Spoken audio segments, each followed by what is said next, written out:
And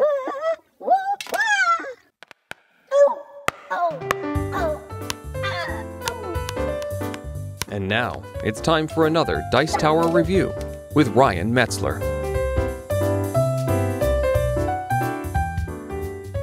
Hey everybody, it's Ryan Metzler here again, and today we're going to take a look at a deck building game, which is a type of game that I don't cover too much in my review series. I haven't done Dominion, I haven't done Thunderstone, but I'm going to take a look at one that I thought was an interesting mesh of word games and deck building, and that is Paperback, which is published by Tim Fowers. This was a game that was up on crowdfunding a while ago, and now he's got a few extra copies that are never going to enter retail, but you can buy from him directly. So you may want to look him up if this sounds interesting to you, but this is a game that combines something like Scrabble or Words with Friends or Bananagrams with your typical deck building game where you're going to start out with a set of cards that's the same as everybody else's, buy more cards through the in-game money system in order to build longer words, which will allow you to build more stuff and hopefully in the long run get victory points. So real quick, why don't we take a look at what you're going to get inside of this box. We'll see how the game plays, and then at the end I'll come back here and give you my opinions on Paperback. So here you can see the components for Paperback. Now I've set it up for a two-player game, but that's not going to matter. All that matters is in the two-player game there are fewer of these victory point / wild cards that are out on the table. There's going to be more of these for more players, and they are a end game condition. So when two of these piles runs out, the game will end. Thus why you have more with more players. Now, this is a deck building game, and these are going to be the cards that are available for purchase. You'll see that they are letters, and the whole idea behind this game is that you are using letters to build words in order to get money, in order to buy more cards, in order to build more letters, in order to make more words, and hopefully eventually buy the victory points. Now there are other ways to score points, and that's by collecting some of the common cards if you do something special. There are certain roles or themes that you can include in the game that will also give you victory points, and essentially there's just multiple ways to score. Now, each player is going to start the game with a deck of cards. They're going to have an L, an N, an R, a T, an S, and then 5 wilds. And you'll see these wild cards are all worth 1 point at the end of the game. So everyone starts the game with 5 points. Before the game starts, you're of course going to shuffle your deck up, and you're going to deal yourself 5 cards. 1, 2, 3, 4, 5, setting the rest of your deck aside. So let's look at my cards. I have T, an R, an S, and a couple wilds. Now, you're not limited to just the cards that you have in your hand. You're also allowed to use this common card over here, and you'll see right now that there's a stack of these common cards. If you make a word that is at least 7 letters in length for the first common card, you actually get to take that card. It's worth 5 points at the end of the game and gives you a vowel that you'll be able to have in your deck. So you want to make a word that's at least 7 letters in length in order to take that, get some victory points, and get an extra vowel. Now, of course, in the first turn, I can't do that. I only have 5 cards in hand, plus I can use the common. That makes it 6. But later in the game, you'll be able to either draw more cards or get double letter cards like TI or SE, AR, AT.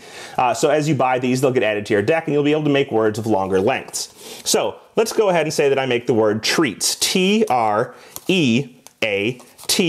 treats. That's going to give me 1, 2, these are not worth any, 3, and 4 cents to use on this turn. And these cards are set out in increasing cost. We have 2s, which all have a vowel on them, but get destroyed after you use them on whatever turn you use them. So you'll see this A gets destroyed.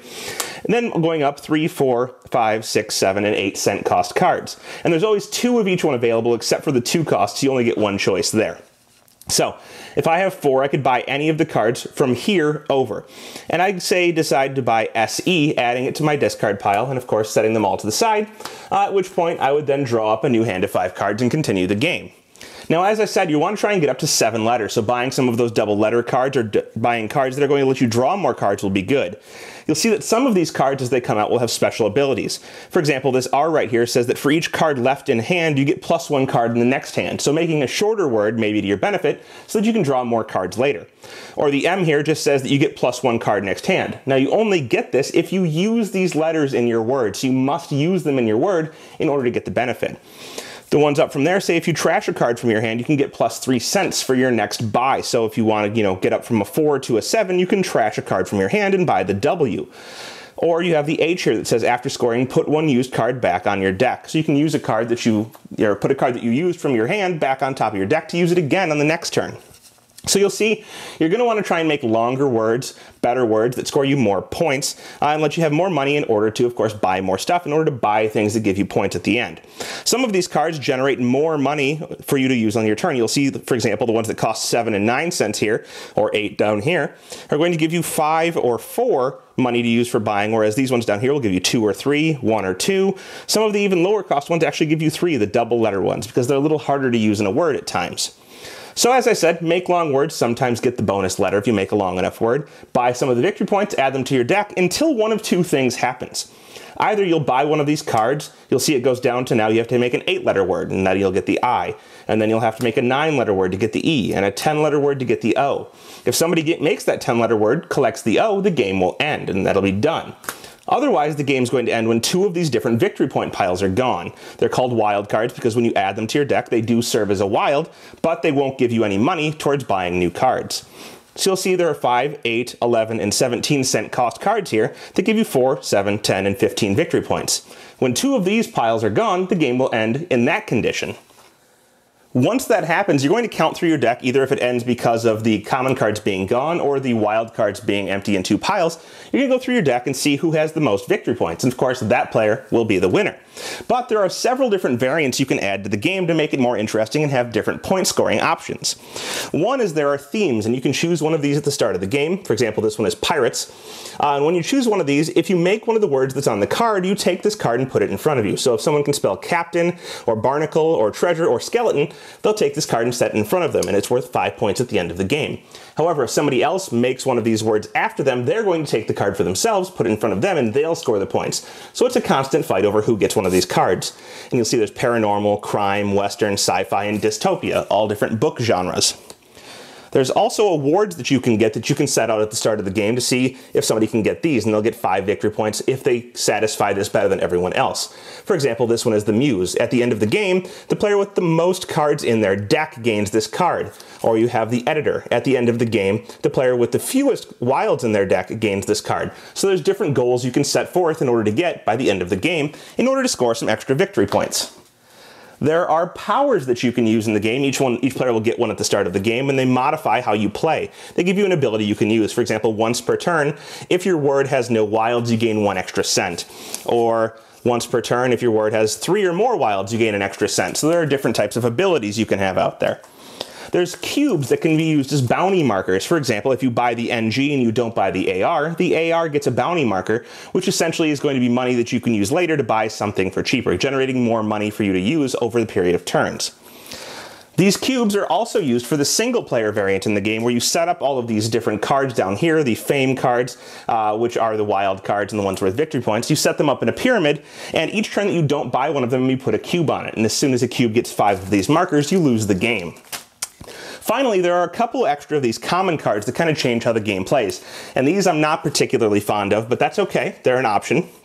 There's the dyslexic card, which you may use as one of your common cards in order to reverse a 2-letter card out here, so like GN, which would be useful, unless you're spelling new, I guess, or RA instead of AR, and that would get you an extra cent when you buy something. There's also a spacebar you can where you can create 2 words with your letters instead of 1, and that would give you an extra cent when buying something. And then if you create the long enough letter, you get it to add it to your deck and do it continually. So those are all of the variants. The game is all about making words and combining that word building combination with deck building and scoring points, and whoever manages to get the most points in any of these variants will be the winner. Well, there you have it. That is Paperback from Tim Fowers. I think a very well-designed and interesting mashup, combining that deck building with the word game overall, and I really do like it quite a bit. I was happy to get my hands on it. You know, I found out that he was selling the extras, went and bought a copy, and was very happy to get it here because I do like word games and I do love deck builders, so I think it's a really good mashup of those two. Now, there are a couple things that I'm not particularly fond of, and these are just kind of minor complaints. If you do get a copy of the game, I'm definitely not suggesting you don't get a copy. I'm saying you should get a copy, but these are my little nitpicks that I did have. And they're all related pretty much with the common cards, and they're the extra common cards, not even the basic ones. The basic common cards that you can use in all of your words are vowels. And that's a good thing to have around, because if you don't have a lot of vowels in your hand, it becomes awfully difficult to make words, especially if you don't draw wild cards, which can, of course, serve as anything. So if you have a handful of consonants, you're in trouble. And that's kind of where that common card area comes in to help. With the bonus ones, or the special ones, the expansion ones, there's the dyslexic that switches around the two-letter words, or the two-letter cards, so that you can use them in reverse. Well, if your two-letter card doesn't have a vowel in it, that doesn't help you. And so you've removed a vowel from the game, and now you've got this weird ability, but it's interesting, but you have to plan a little bit better. Spacebar does the same thing. You now have one less vowel, but you can make two words. Well, if you have no vowels, you're not making two words. So, a little bit of a nitpick there. I don't necessarily like those, but I think if I were a better planner, maybe they'd be fun. Right now, I'm not a good enough planner to make them fun. The add-ons, there's a lot of add-ons to the game, expansions that you can use that I think are well designed. They are a little bit tacked on, like the theme. It's cool that you can have a theme in this paperback, novel-based game. I like it. I like it that it's a cool idea. I think sometimes you kind of have to gear your entire play around those themes in order to actually score one of them. But that may be worth it if you're trying to get the 5 extra victory points, and you can spell the word captain in the pirate game.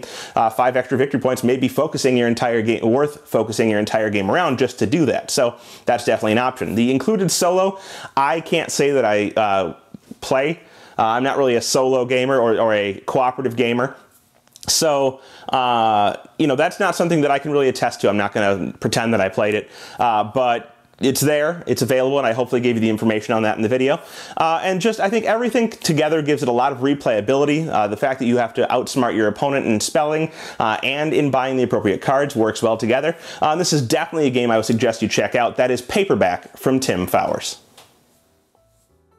Thanks so much for watching the Dice Tower videos. Find more great videos and reviews, as well as our top-rated audio podcast at Dicetower.com. You can also find other great shows at Dicetowernetwork.com. I'm Eric Summerer, and you've been watching The Dice Tower. The Dice Tower is sponsored by Cool Stuff Inc., where you can find great games for great prices. Cool stuff in stock. Check them out at CoolStuffInc.com.